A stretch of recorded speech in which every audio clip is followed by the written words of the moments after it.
মুজিব সিনেমাতে এটা একটা চলচ্চিত্র। সো চলচ্চিত্রে কোন আর্টিস্ট কোন ক্যারেক্টারে প্লে করবে একজন আর্টিস্টের ব্যাপার। আজকে না হয় মুজিব চলচ্চিত্র অ্যাক্টিং করেছে, কালকে আরেকজন বড় নেতার ক্যারেক্টারে অ্যাক্টিং করবে সবাই। তো আমার মনে হয় যে একজন আর্টিস্টের কাজ হচ্ছে অ্যাক্টিং করা। সে কোন ছবিতে অ্যাক্টিং করবে কি করবে না এটা তার পার্সোনাল ব্যাপার। সো এটা নিয়ে আমাদের কথা বলার কোনো দায়ভার নাই। এখন যে ছবিটা যিনি বানিয়েছেন, চাইলে তো তাকেই, তার নামে কেস হওয়া উচিত। তার নামে তো কেস হওয়া নেই। হ্যাঁ, ছবিটা যে এখানে প্রোডাকশন মার্কেটিং করেছেন, যে প্রোডাকশন কালার গ্রেডিং করেছেন, তো তারা তো, তাদের নামে তো কেস হয় নাই।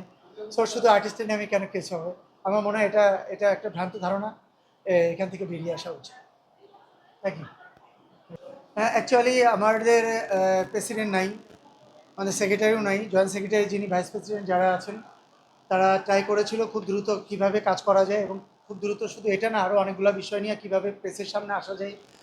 বাট এটা আসলে সময় বা সুযোগের অপেক্ষায় আসলে করে উঠতে পারে নাই।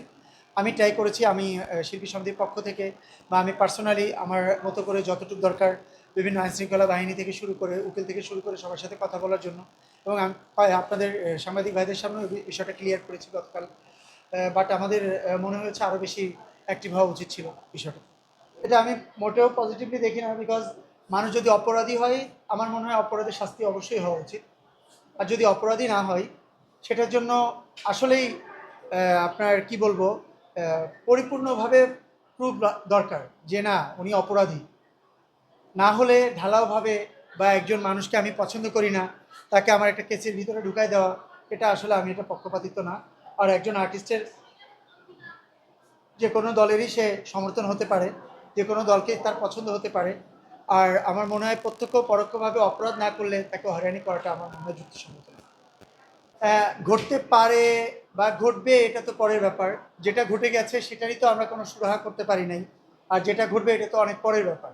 তারপরেও আমাকে আমাকে মোটামুটি প্রশাসন থেকে আমাকে জানিয়েছে, যেহেতু প্রশাসনের অনেক জায়গায় আমার কন্ট্যাক্ট করা হয়েছিল এই বিষয়টা নিয়ে। আমি অনেকের সাথে কথা বলেছি, প্রশাসনের কুকুর মহল থেকে শুরু করে অনেক জায়গায় কথা বলেছি আমি। সো তারা আমাকে একটা কথা বলেছে যে আপাতত দেশের পরিবেশ পরিস্থিতি ভালো না, কারণ আপনারা একটু জানেন যে কিছুদিন আগে আমাদের আব্দুল হামিদ সাহেব উনি দেশ ত্যাগ করেছেন, যেটা আসলেই এটা নিয়ে অনেক বেশি তর্ক বিতর্ক, অনেক কথাই চলছে বাংলাদেশে এই মুহূর্তে। আমাদের আর্টিস্টরা যাদের বিরুদ্ধে ছোটোখাটো কমপ্লেনও আছে, তাদেরকে দেশ ত্যাগ করার জন্য বা এয়ারপোর্টে না যাওয়ার জন্য আমাকে অনুরোধ করেছে। আমি মোটামুটি আমার পরিচিত যারা আছে আমি সবাইকে জানিয়েছি যে আপাতত দেশটা বা আপাতত পরিবেশটা কন্ট্রোল না হওয়া পর্যন্ত আপনারা কি দেশের বাইরে যান।